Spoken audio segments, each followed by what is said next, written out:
The style box is broken. When investing, often investors look at the style box, which is a categorization of equities or stocks, which has 9 boxes. There's 3 boxes for large cap, so the largest companies. There's 3 boxes for mid cap, which are the medium-sized companies. And there's 3 boxes for small cap, which are the small companies. Vertical axis, so I just went over the horizontal axis, but on the vertical axis, there's 3 boxes which cover all large caps, but they're the value companies. Then there's the core companies in the middle, and on the right, there's the growth companies. So it's this style box of 9 different styles of investing, large cap growth down to small cap value, and how investors look at the world. Well, I'm here to tell you that way to look at investing is broken and flawed, because at the end of the day, when creating the style box, all that the index providers do is they're separating based on size alone. So the biggest companies, and then the middle companies and small companies, and then they're traditionally separating value in growth based on normal metrics such as price to earnings ratios, which is valuation ratio, price to book, price to cash flow, determining value and growth. And then there's these sort of arbitrary cutoff points where you can have kind of dancing in and out of style boxes on the fringes, which I think is suboptimal. So looking through the lens of the style box, I think is a very limiting factor and not really the proper way to diversify a portfolio. I think the more prudent way to diversify a portfolio is to be more broad on index-based investing, where you're owning something like VTI, which is the total stock market in the US. It could be ACWI, which is the all-country world index, owning everything in totality, or looking at things called factors or anomalies that utilize securities within the style box that are based on a subset of rules or indices to get an exposure that is desirable. And the exposure itself is, designed and controlled and quantitative as opposed to more of an active strategy. So I think the style box is broken. Looking at factors, especially the value growth dichotomy, I think that's a really bad dichotomy. People are like, are you a value investor? Are you a growth investor? Well, I think that's a bad question. I think it's a silly question.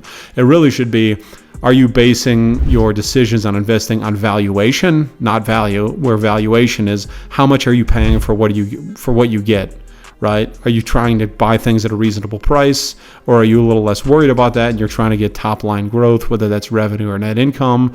And if you're a growth investor, you're generally investing in high, fast growth companies at higher multiples or higher prices. However, generally speaking, growth, although it's done well the past 10 years, this is 2023 now, and value not so much, although value had a great resurgence in the 2000s when the S&P 500 did nothing for 10 years from 2000 to 2010. So the growth has been the momentum factor.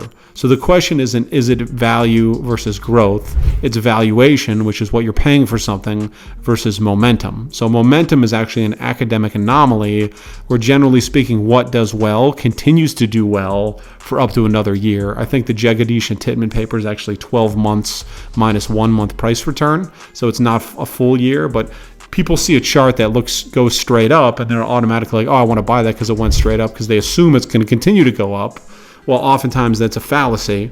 It will continue to go up for a while until the carpet gets pulled, and then that momentum stop crashes. So there's things called momentum crashes. So growth has been momentum, but momentum is not always growth.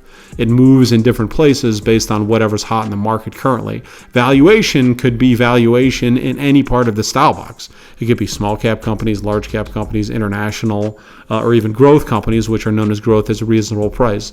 So again, the style box is a flawed way of looking at things. I think people want to understand the markets, and that's a simple way to think that they do, but the market is much more dynamic and ebbs and flows than that. And I think the 2 key considerations and factors are actually valuation across the style box and the indices, and momentum, which are both factors and anomalies with academic research, which tend to add value over time.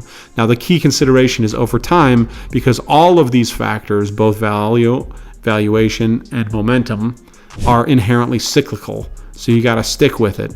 Investing can be a FOMO game when you're comparing yourself to others, so you want to have these factors for the long run.